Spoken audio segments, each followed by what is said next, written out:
Praises to Yahweh, Bahashem Yahushai. Double honors to our elders of great millstone. Peace and salutations to all the brothers pushing this work in sincerity and truth.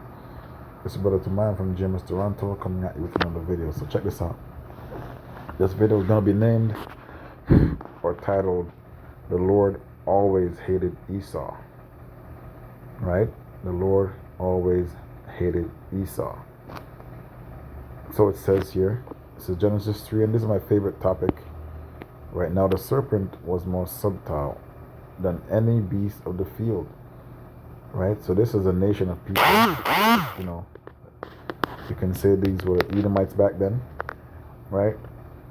They were more cunning than the other nation because what? They had this philosophy that was in the way of wickedness. Okay?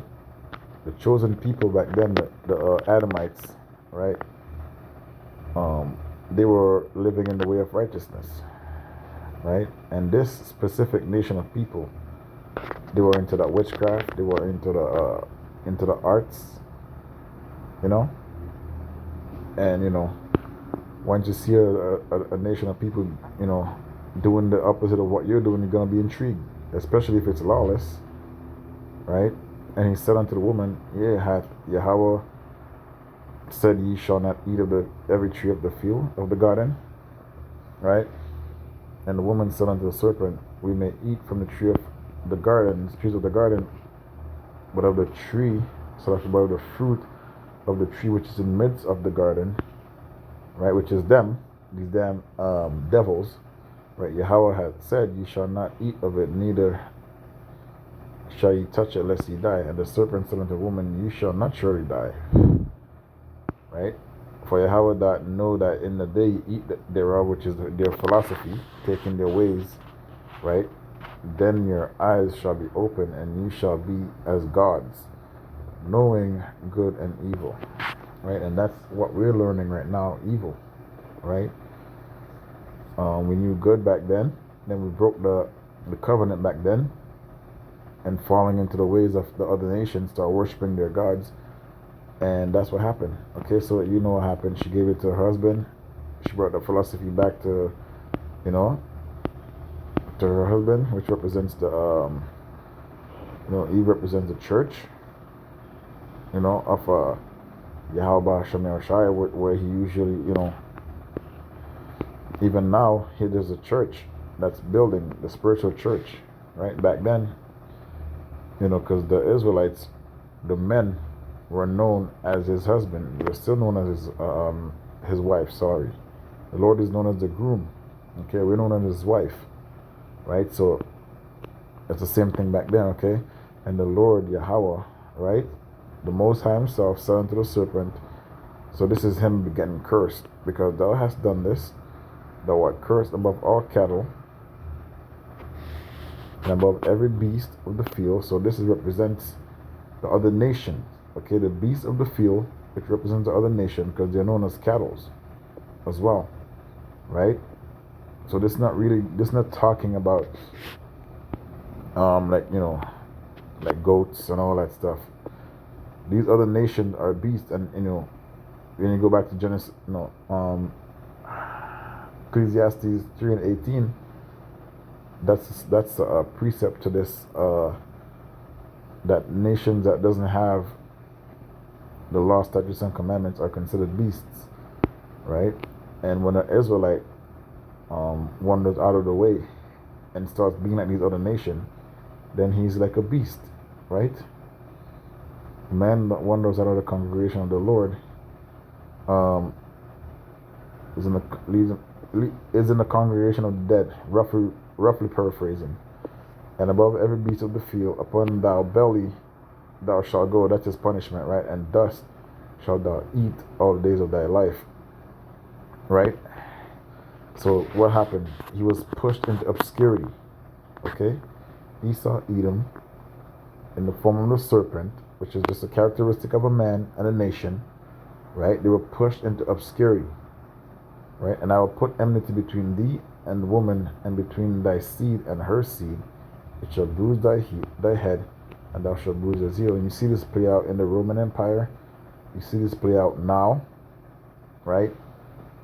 You see it play out in the dark, like when they were coming out of the dark ages, right? The first leg of the Roman Empire, and this is the second leg of the Roman Empire, right? So here we go again. That's the first time we see this devil show up, right? So let's get Genesis 27. Esau wept.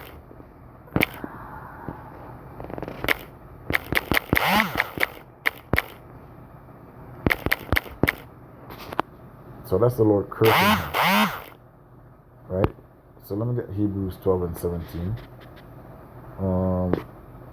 For ye know, Salakia, for ye know how afterward, when he would have inherited the blessing, he was rejected, for he found no place of repentance, through he sought it carefully with tears. So that's talking about Esau. So let's get Genesis 27 and 34. And when Esau heard the word of his father, he cried, because you know what happened here? He sold his birthright, man. Jacob, actually this is when Jacob pretty much tricked him. He gave away his birthright in the first time when he was hungry. And then now when he was supposed to get the blessing from Isaac, which is Yahushai, right? He was subtly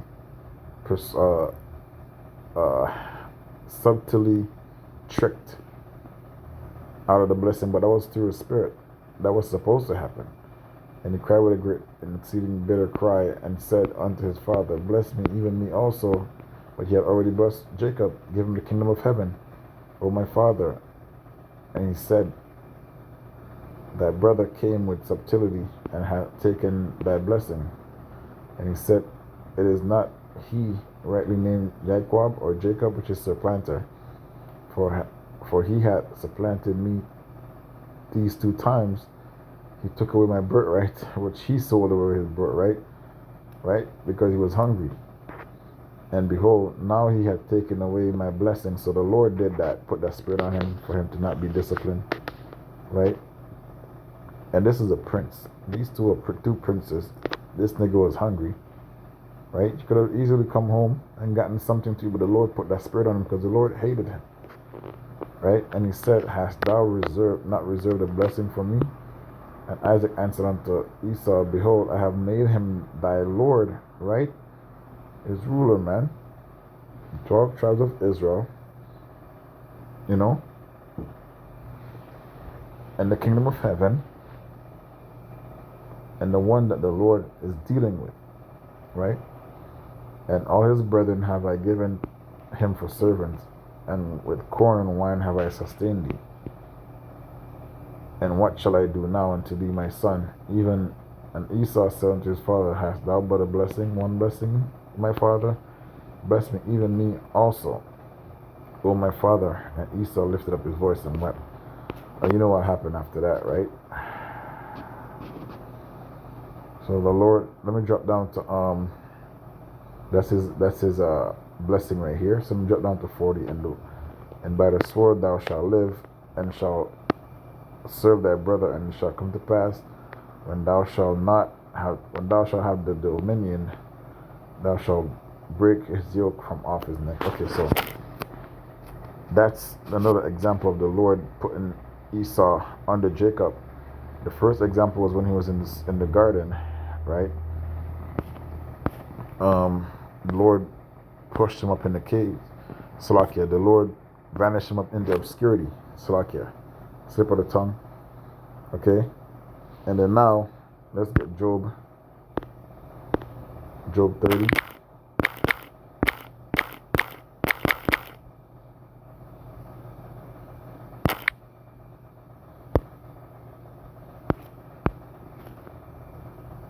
Okay, so it says here, so Job is going into this is them.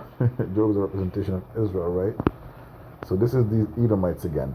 Okay, they show up here. Job telling you about them, you know, and how this is after, you know, this is another example of what the Lord did to them in the time of the garden as well, right? When they were on their belly, thou shalt go, and dust shall be the serpent's meat, right? This is an example of them eating dust for their meat. But now they that are younger than I have me in derision, whose fathers I would have disdained to set to have sat with the dogs of my flock. Yea, whereto might the strength of their hands profit me, in whom old age was perished?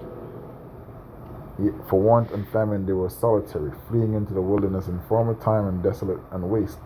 So this is the Lord cursing these Edomites, pushing them up in the. This is a future prophecy of them being pushed up in the caves in those rocks in the Caucasus. And also, this is what actually happened to the serpent. You know, the serpent seed, the serpent, back in the time of Genesis, right? Who cut up mallows by the bushes and juniper roots for their meat. They were driven forth from among men. They cried after them as a thief, to dwell in the clefts of the valleys and in caves of the earth and in the rocks. Among the bushes they brayed, so they didn't have a speech, no languages, and this is all documented. Under the nettles they were gathered together. Does this sound like someone that the Lord loves? The Lord always hated Esau. Every time he comes back on the earth, he got hated on, man, by the Lord. They were children of fools, yeah, children of base men. They were viler than the earth. And now am I their song. Yeah, I am their byword. They abhor me, they flee far from me, and spare not to spit in my face. Okay, so this is who ruling over us right now, these Edomites. Okay, and it goes into multiple scriptures where the Lord actually, tells you what's going to be Esau's downfall. So in the end, Esau's going to be destroyed. Okay, and that's going to be his downfall. Does that sound like something that the Lord loves? If you read about Esau's destruction in the scriptures, the Lord put that vile spirit on him, and now he's a beast, right? He's a beast. He has no laws. Now he's about to go into his own law, which is no law. He's gonna be a wild man, sparing none. He's a murderer, right? You people are in for a rude awakening, man. This is the man that the Lord hates. The Lord put a vile spirit on him. So, Jacob have I loved, Esau have I hated. Shalom.